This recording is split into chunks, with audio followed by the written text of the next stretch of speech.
So a little while ago, I caught wind of this new show called Everybody Still Hates Chris, based on the original Everybody Hates Chris from the mid-2000s. As a fan of ECH, I decided to check it out.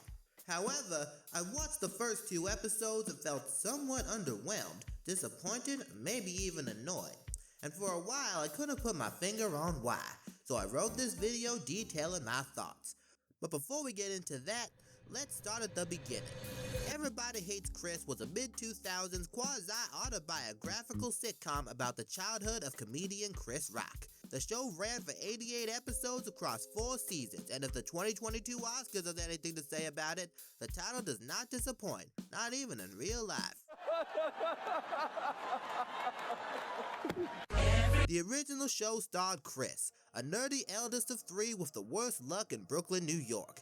Whether it's surviving the racist social climate of his all-white school, dealing with drama from the rest of his family, or other issues that come with living in the crime-ridden neighborhood of Bed-Stuy Do or Die, Chris always finds himself in some form of trouble at every turn. Being the eldest, Chris also has his siblings to look out for, his charismatic ladies' man brother Drew, and his mischievous tattletale sister Tanya. And you couldn't forget his parents, his penny-pinching, penny-saving, penny-counting, all the penny adjectives father Julius, and the banshee-screaming, forehead-smacking, tough-as-nails mother Rochelle. And of course, what kind of person would I be for not mentioning Chris's best friend Greg, the only white student in his school that was as dirty and unpopular as he was? There was a lot to love about this show, captivatingly flawed main characters, a just as compelling ensemble cast, and its great sense of humor, which sadly is more than I could say for the sequel series, which despite popular opinion, I personally believe botches almost all of these things, especially the humor. But before we get into that, let's step out of my terrible Chris Rock impression and talk about the new series episodes themselves that I watched. Episode 1, Everybody Still Hates the G... I'm still doing Chris Rock. Episode 1, Everybody Still Hates the GED, starts exactly where the original show ended. For context, in the original episode, Everybody Hates the GED, after a series of classic misfortunes, Chris ends up late to school for the 30th time, and therefore has to repeat the 10th grade. His only way out of this is to drop out of school by taking his GED. When finding out his results during a family outing, the episode cuts to black before finding out his score, which at the time ticked off a lot of fans. This new series starts from that exact moment, only to find out that he failed, resulting in this classic line. Boy, I'ma slap you in the animation! Ow. Which for some reason leads to this line from Chris? I can't believe you slapped me. Yeah, I can't believe it either. It's not like she ever did this before. Upon failing the GED, Chris is forced to return to his old high school to Taglia, where in an effort to still give himself a fresh start at life, he lies saying that he's in a gang so no one will mess with him. A plan that ends up working until he gets expelled. When Tanya snitches to their parents, they try to resolve the problem and in the process end up finding out why Chris failed the GED, as well as getting him into the 11th grade. As an episode of an animated sitcom, it's not awful. As an episode of a sequel continuation of Everybody Hates Chris, I find it subpar. Not necessarily because of the story, but the way our main characters move it along, particularly in the ending. In the original show, Chris's parents were loving and always tried to steer their kids in the right direction when giving advice. However, they were very heavy believers in tough love. Whenever Chris normally tried to talk about his problems from school, he normally received a bit of a suck-it-up attitude. Even in Season 2 episode Everybody Hates Corleone, where his main bully Caruso even throws paint at him, before Chris can properly explain, Rochelle preempts his frustration with the whole life is supposed to be hard spiel. Meanwhile, in the cartoon, Chris ends up pulling this somewhat out-of-character sob story about how he's too stupid to fix his own problems, prompting a little too much empathy from Rochelle, considering in the original finale, she was easily dissuaded from helping Chris into the 11th grade. Felt kinda out of character. And speaking of out of character, other than the introduction, Rochelle never hits Chris off or on screen. And I looked this up. Apparently, the writers were so proud of making the transition to animation through this character trait, meaning you'd think they would keep it more consistent, especially in areas where Chris might deserve it. Admittedly, the original Rochelle was somewhat hated with the whole child abuse aspect, but it was an integral part of her character, reflected the parenting culture at the time, and the show never really glorified her actions. I also feel like Julius as a character has been slightly fumbled, no longer being as wise or confident as his live-action counterpart, replacing him with someone more goofy and anxious. Drew and Tanya have so far received a little less attention than the others, feeling kinda unexplored and unexpanded past Loved by Everyone and Demon Child. And finally, Greg. Greg is honestly the main reason I made this video. He's just so bad, exemplifying almost everything I hate about modern adult animation. Greg in the original show was Chris's best friend, always tagging along on his adventures, just trying to keep each other out of trouble. A naive but grounded optimist who always tried to have Chris's back on his crazy schemes, at the least offering moral support. He had a certain catchphrase, however, which ended up being his undoing in the revival. He would normally say, "You're so in there," whenever he thought he or Chris had a chance with a girl. Despite this, he was kinda less knowledgeable about girls than Chris was, usually not bothering to try finding a girlfriend. But for some reason, the new show decided to zero in on the concept of the catchphrase when writing his character, going in what might be the worst possible direction they could have taken him. Almost every time the new Greg is on screen, at least in the first 2 episodes, he is either greatly embarrassing himself, or acting as the mouthpiece for the classic immature sex joke dialogue these shows are famous for. The kind who stains mattresses. Heck, in the new scene, he does both. If there are any hot babes watching, will you please go out with me?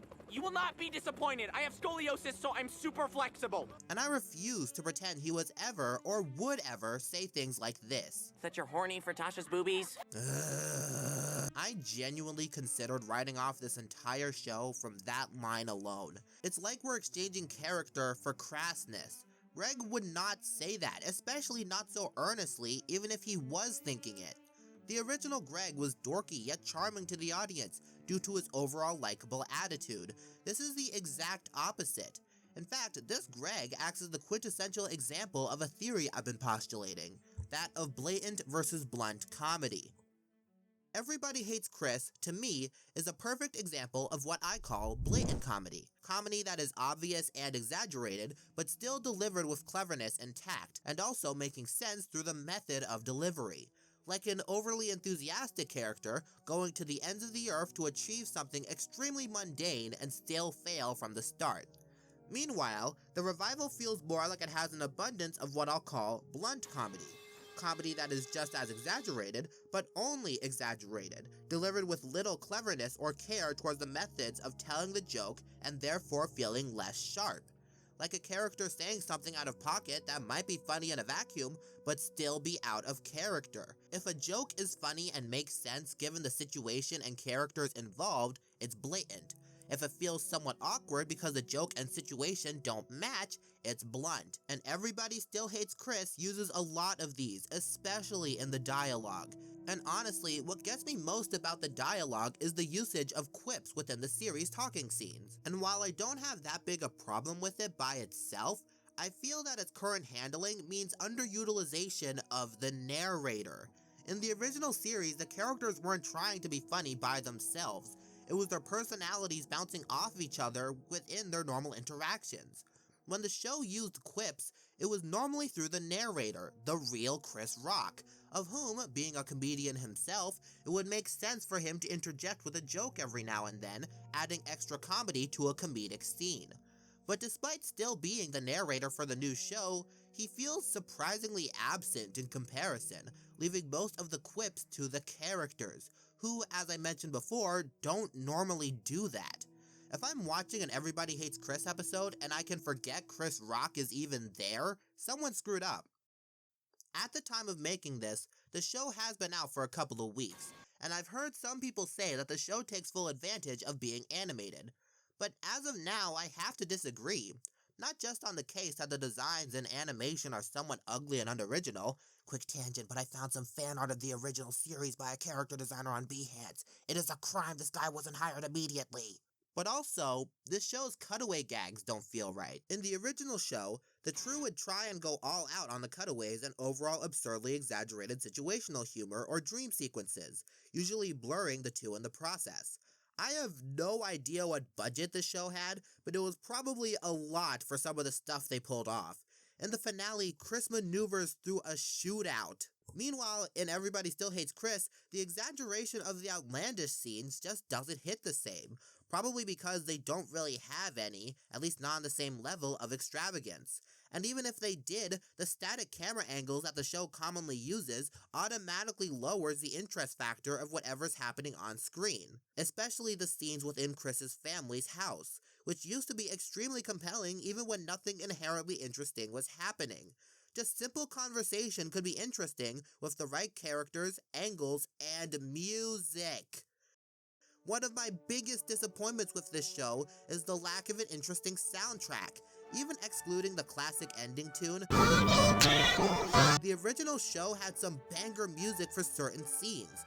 I would show you some, but YouTube would get mad, so instead I'll link a playlist I found with some of the background music, as well as another link to the full version of the original theme, written and sung by Tichina Arnold, by the way. Music tends to have the power to elevate a scene's emotions, and while the reboot does have music, the fact that so many long stretches of time go without it feels off to me, even if it is commonplace in the medium. So that's everything I'm concerned about.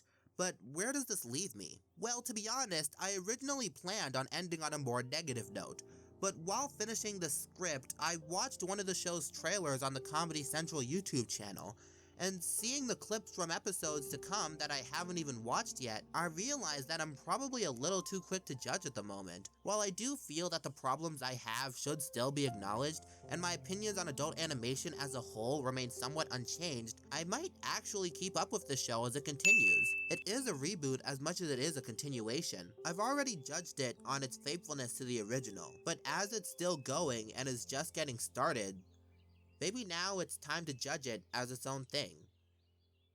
This has been a Simply Doodled Studios production. Thanks for watching, and good night.